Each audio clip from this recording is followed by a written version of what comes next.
siempre, los saludo con gran cariño en este nuevo Leyendo en Círculo. Leyendo en Círculo, espacio dedicado a la lectura de novela, poesía, obra dramática y cuento. Y precisamente el día de hoy vamos a leer cuento de un gran escritor, de un gran poeta, de un gran ensayista mexicano, de un cronista, Manuel Gutiérrez Nájera. Él nació en la Ciudad de México un 22 de diciembre de 1859 y nos dejó un 3 de febrero de 1895, pero nos deja su gran legado. El día de hoy contamos nuevamente con la presencia de estos dos espléndidos actores, Ángeles Marín y Víctor Carpinteiro. ¿Qué les puedo decir? Ellos son de casa y nos van a leer algunos de los cuentos de este que fue considerado el iniciador del modernismo literario en México, Manuel Gutiérrez Nájera. Vamos a ver. El amigo. Por las calles que henchían la muchedumbre, viendo los farolillos de colores, las banderas movidas por el viento y los cohetes que subían al cielo, caminábamos juntos, él y yo.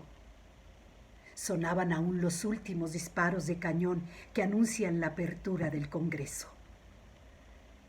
Absortos en nuestras mutuas confidencias, fuimos huyendo del bullicio a las calles sombrías de la Alameda.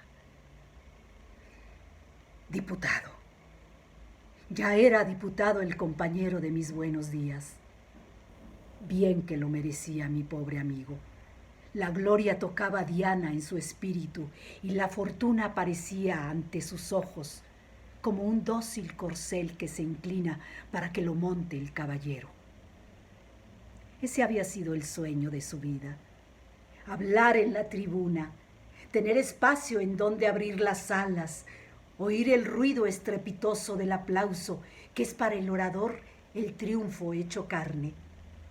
El triunfo que se mueve y grita y clamorea y resuella y nos calienta el rostro con su vaho. Ya había llegado. Sentía sus alas e imaginaba soñador que todo lo que tiene alas vuela y sube. Iba a reñir sus primeros combates, a conquistar renombre de paladín, a saltar tal vez un ministerio. Yo escuchaba sus nobles proyectos. Oía el alardear de la esperanza dentro de aquel espíritu entusiasta. Pensativo, imaginaba yo los miles obstáculos con que había de tropezar en el camino. La decepción que experimenta el hombre habituado a filtrar un pensamiento por el cañón angosto de la pluma. Cuando no encuentra la palabra en la tribuna y el pensamiento ingrato se le escurre o se queda enredado en la sintaxis. Cuando su voz tartamudea y sus oídos escuchan el malicioso cuchichear de los oyentes, la frialdad de las gentes, la atmósfera de invierno en que se hielan todos los pensamientos entusiastas, el desengaño del pensador cuando le aplasta una masa compacta de nulidades conglutinadas o le asesina a fuerza de piquetes la turba de mosquitos venenosos. Yo pensaba todo eso, pero la verdad no habló por mis labios, como habló por los de la nodriza de Julieta. ¿Para qué? Mi amigo era tan feliz en ese instante. Sus ideas subían al cielo rápidas y luminosas, como los cohetes que rasgaban en esos momentos el manto oscuro de la noche.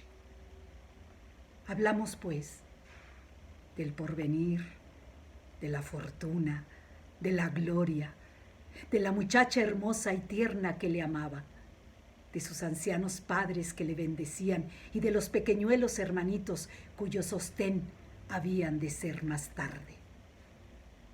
Y su entusiasmo comunicativo pasó a mi alma. Y a fuerza de escucharle, Yo también creí en todas las cosas que no existen.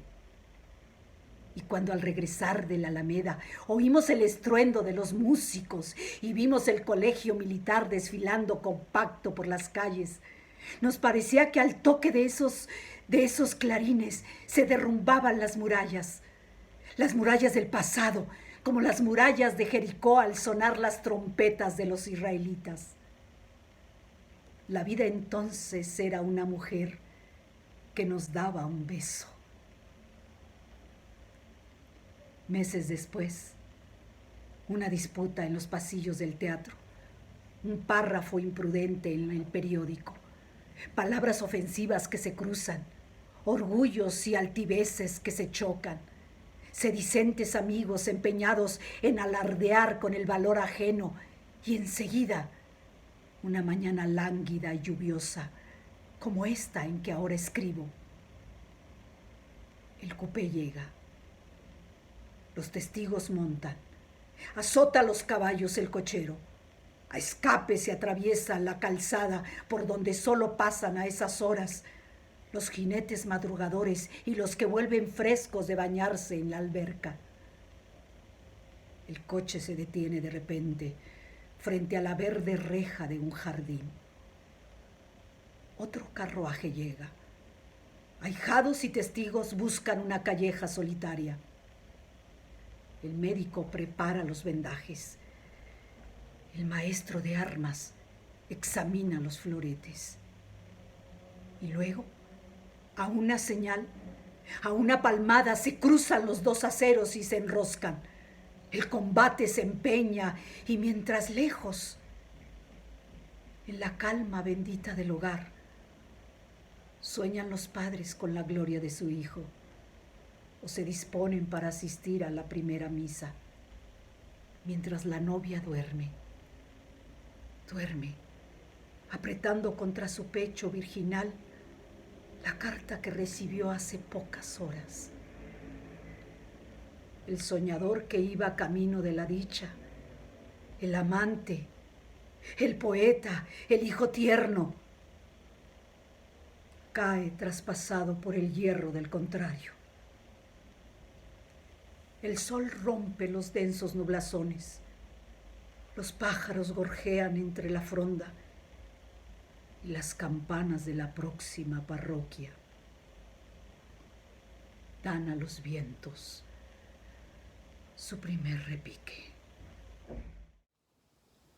¿Por qué me pides versos? Hace ya tiempo que mi pobre imaginación, como una flor cortada demasiado temprano, quedó en los rizos negros de una espesa cabellera, tan tenebrosa como la noche y como mi alma. ¿Por qué me pides versos? Tú sabes bien que del laúd sin cuerdas no brotan armonías y que del nido abandonado ya no brotan gorjeos. Vino el invierno y desnudó los árboles. Se helaron las aguas del río donde bañabas tu pie breve y aquella casa oculta entre los fresnos ha oído frases de amor que no pronunciaron nuestros labios y risas que no alegraban nuestras almas. Parece que un amor inmenso nos separa. Yo he corrido tras el amor y tras la gloria, como van los niños tras la coqueta mariposa que se burla de la persecución y de sus gritos.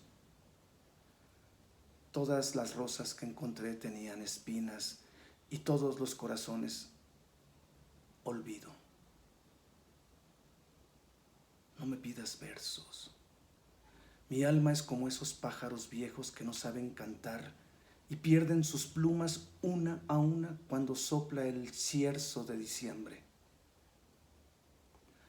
Hubo un momento en que creí que el amor era absoluto y único. No hay más que un amor en mi alma, como no hay más que un sol en el cielo, decía entonces. Después supe, estudiando astronomía, que los soles son muchos. Toqué a la puerta de muchos corazones y no me abrieron porque dentro no había nadie. Yo vuelvo ya de todos los países azules en que florecen las naranjas de color de oro. Estoy enfermo y triste. No creo más que en Dios, en mis padres y en ti. No me pidas versos. Preciso es, sin embargo, que te hable y te cuente una por una mis tristezas. Por eso voy a escribirte para que leas mis pobres cartas junto a la ventana y pienses en el ausente que jamás ha de volver. Las golondrinas vuelven después de larga ausencia y se refugian en las ramas del pino. La brújula señala siempre el norte. Mi corazón te busca a ti. ¿De qué quieres que te hable? Deja afuera la oscuridad y haz que iluminen tu alma las claridades del amor. Somos dos islas separadas por el mar, pero los vientos llevan a ti mis palabras y yo adivino las tuyas. Cuando la tarde caiga y las estrellas comiencen a brillar en el espacio, abre tú los pliegos cerrados que te envío y escucha las ardientes frases de pasión que lleva el aire a tus oídos. Figúrate que estamos solos en el bosque, que olvidé todo el daño que me has hecho y que en el fondo del cupé capitoneado te hablo de mis ambiciones y de mis sueños. Óyeme como escuchas el canto de las aves, el rumor de las aguas, el susurro de la brisa.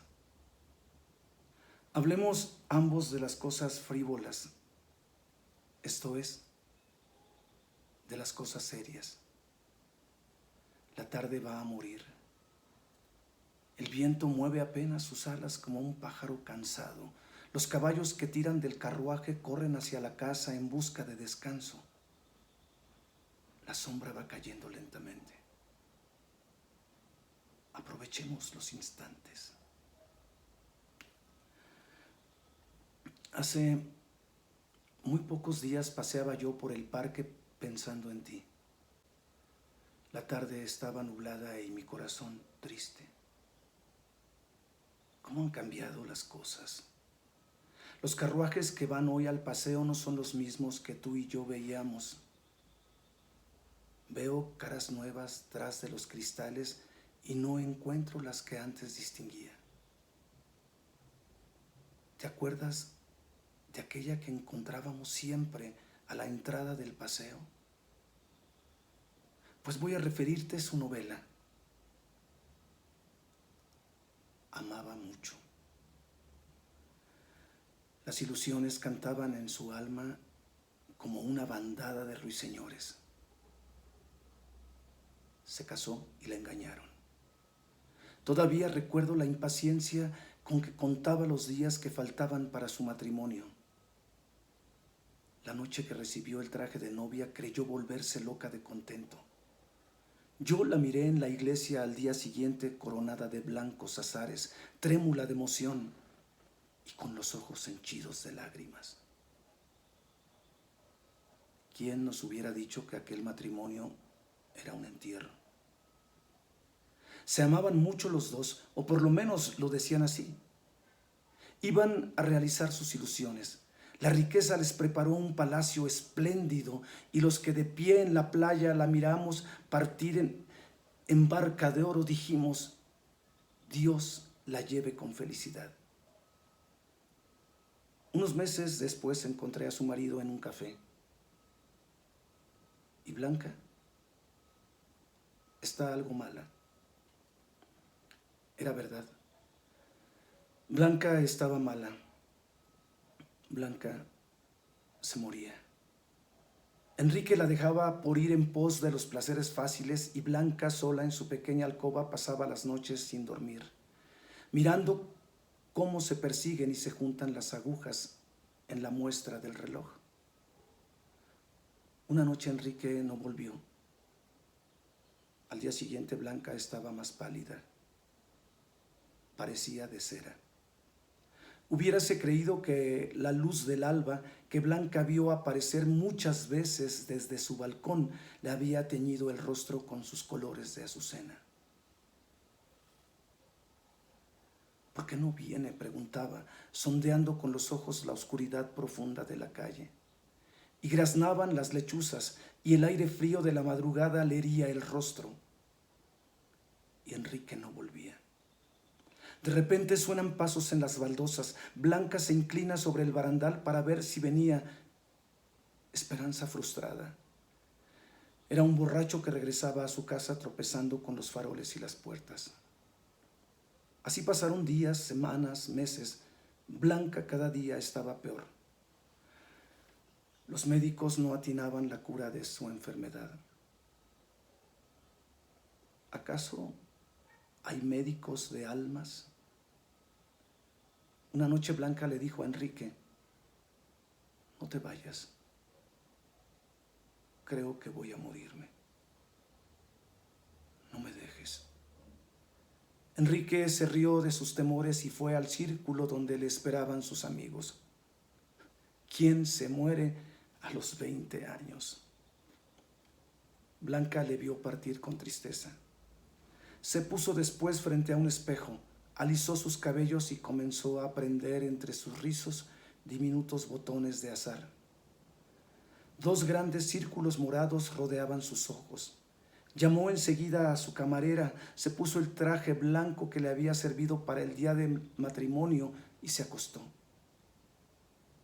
Al amanecer, cuando Enrique volvió a su casa, vio abiertos los balcones de su alcoba. 4 cirios ardían en torno de la cama. Blanca estaba muerta. ¿Ya lo ves? La vida mundana, tan brillante por fuera, es como los sepulcros blanqueados de que nos habla el Evangelio. La riqueza oculta con su manto de arlequín muchas miserias. Cierra tus oídos a las palabras del eterno tentador. No ambiciones el oro, que es tan frío como el corazón de una coqueta. Sé buena.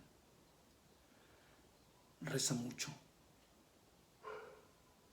Y ama poco. Rip, de Manuel Gutiérrez Nájera. Este cuento yo no lo vi, pero creo que lo soñé. ¿Qué cosas ven los ojos cuando están cerrados?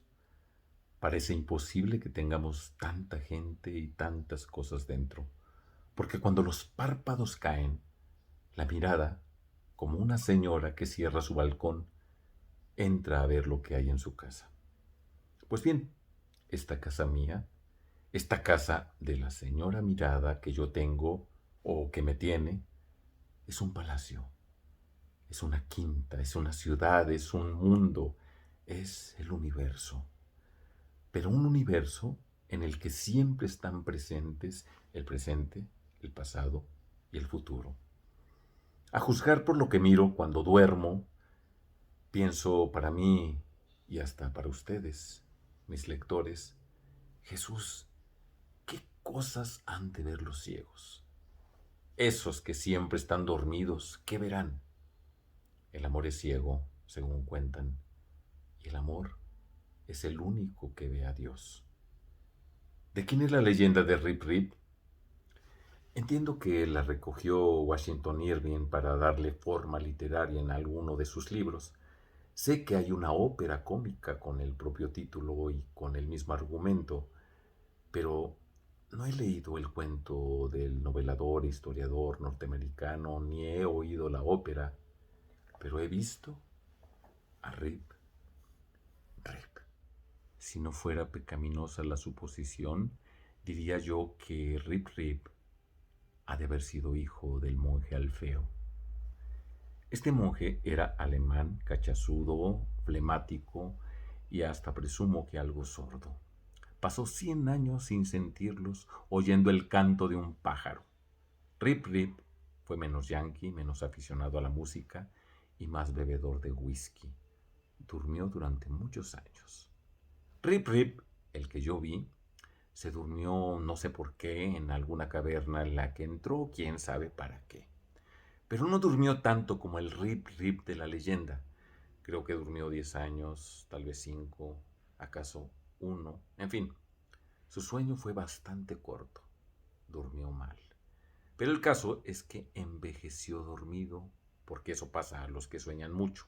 Y como Rip Rip no tenía reloj, y como aunque lo hubiese tenido, no le habría dado cuerda cada 24 horas. Como no se habían inventado aún los calendarios y como en los bosques no hay espejos, Rip Rip no pudo darse cuenta de las horas, los días o los meses que habían pasado mientras él dormía, ni enterarse de que era ya él un anciano. Sucede casi siempre, mucho tiempo antes de que uno sepa que es viejo, los demás lo saben y lo dicen. Rip Rip, ay, todavía algo soñoliento. Ah. Y sintiendo vergüenza por haber pasado toda una noche fuera de su casa, él, que era esposo creyente y practicante, se dijo, no sin sobresalto, vamos al hogar. Y allá va Rip Rip con su barba muy cana, que él creía muy rubia, cruzando a duras penas aquellas veredas casi inaccesibles. Las piernas flaquearon, pero él decía, es efecto del sueño. Y no, era efecto de la vejez, que no es suma de años, sino suma de sueños. Caminando, caminando, pensaba Rip Rip, pobre mujercita mía, qué alarmada estará. Yo no me explico lo que ha pasado. Debo de estar enfermo, muy enfermo. Salí al amanecer. Está ahora amaneciendo, de modo que el día y la noche los pasé fuera de casa. ¿Pero qué hice? Yo no voy a la taberna, yo no bebo. Sin duda me sorprendió la enfermedad en el monte y caí sin sentido en esa gruta.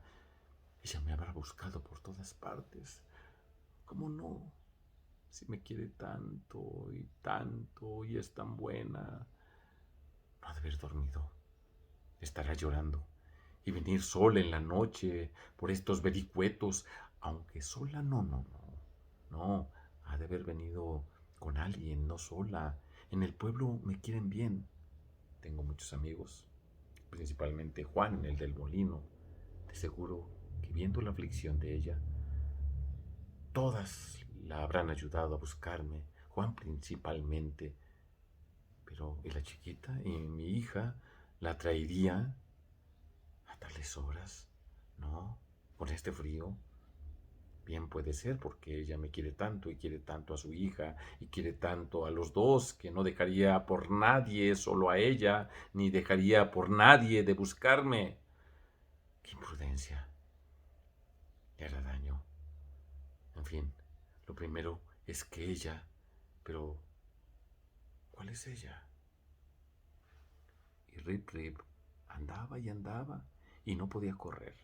Llegó por fin al pueblo, que era casi el mismo, pero no era el mismo.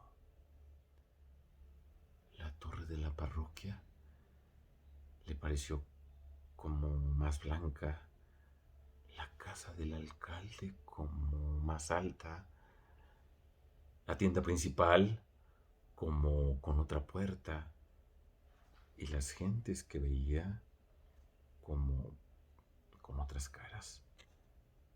¿Estaría aún medio dormido? ¿Seguiría enfermo? Al primer amigo a quien halló fue al señor cura.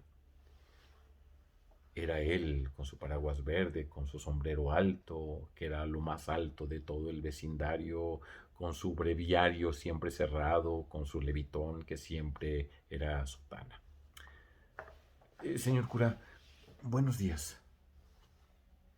Perdona, hijo. No tuve yo la culpa, señor cura. No me he embriagado, no he hecho nada malo, de verdad. La pobrecita de mi mujer. Te dije ya que perdonaras. Y anda, ve a otra parte, porque aquí sobran limosneros. ¿Limosneros? ¿Por qué le hablaba así el cura? Jamás había pedido limosna, no daba para el culto porque no tenía dinero, no asistía a los sermones de Cuaresma porque trabajaba en todo tiempo, de la noche a la mañana, pero iba a la misa de 7 todos los días de fiesta y confesaba y comulgaba cada año. No había razón para que el cura lo tratara con desprecio, no la había. Y lo dejó ir sin decirle nada porque sentía tentaciones de pegarle y era el cura. Con paso aligerado por la ira, siguió Rip Rip su camino. Afortunadamente la casa estaba muy cerca. Ya veía la luz de sus ventanas y como la puerta estaba más lejos que las ventanas, acercóse a la primera de estas para llamar, para decirle a Luz: aquí estoy. Ya no te apures, mujer. No hubo necesidad de que llamarla. La ventana estaba abierta. Luz cosía tranquilamente y en el momento en que Rip Rip llamó, Juan, Juan el del molino, la besaba en los labios. ¿Vuelves pronto, hijito? Rip Rip sintió que todo era rojo en torno suyo. Miserable, miserable, temblando como un ebrio o como un viejo, entró a la casa. Quería matar, pero estaba tan débil que al llegar a la sala en que hablaban ellos, cayó al suelo. No podía levantarse, no podía hablar, pero sí podía tener los ojos abiertos, muy abiertos, para ver cómo palidecía de espanto la esposa adúltera y el amigo traidor. Y los dos palidecieron.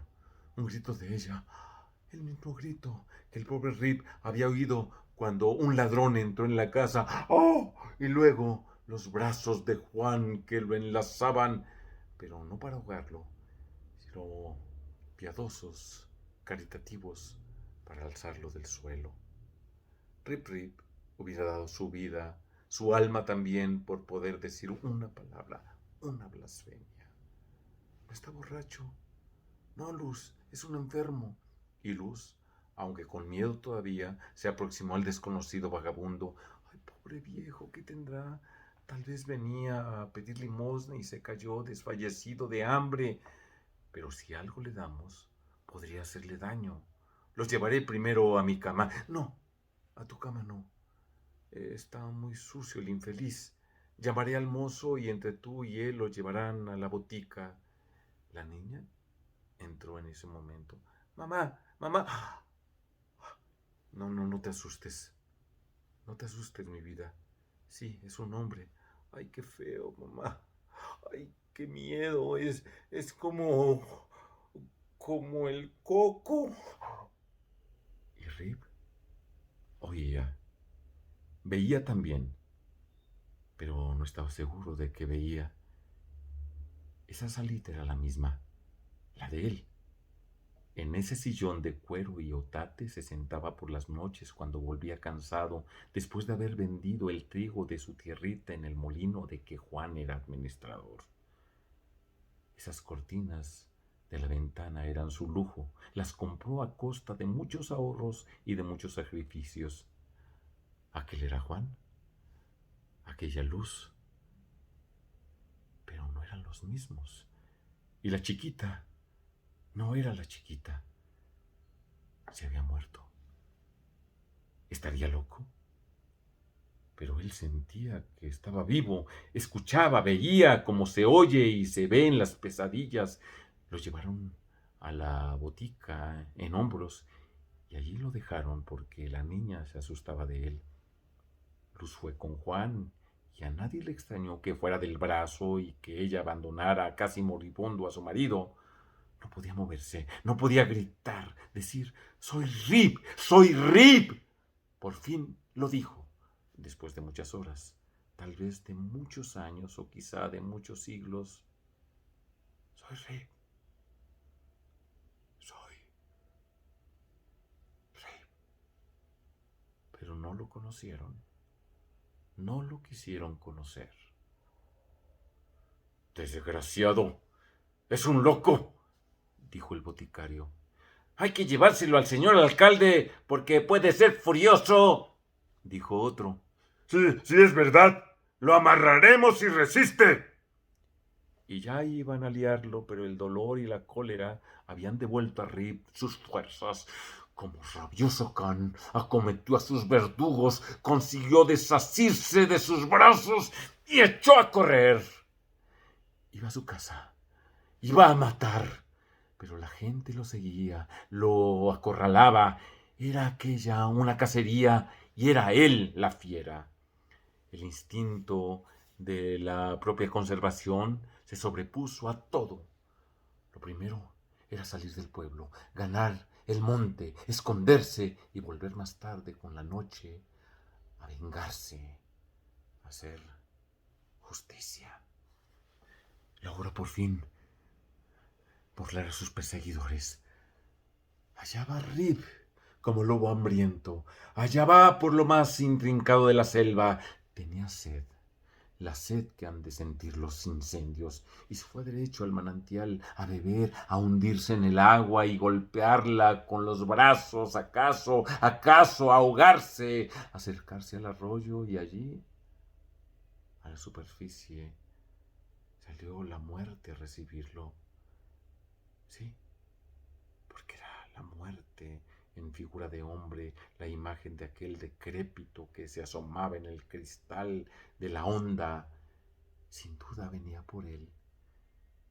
Ese lívido espectro no era de carne y hueso, ciertamente. No era un hombre porque se movía a la vez que Rip y esos movimientos no agitaban el agua. No era un cadáver porque sus manos y sus brazos se torcían, se retorcían. Y no era Rip, no era él. Era como uno de sus abuelos que se le aparecían para llevarlo con el padre muerto. Pero, ¿y mi sombra? Pensaba Rip. ¿Por qué no se retrata mi cuerpo en ese espejo?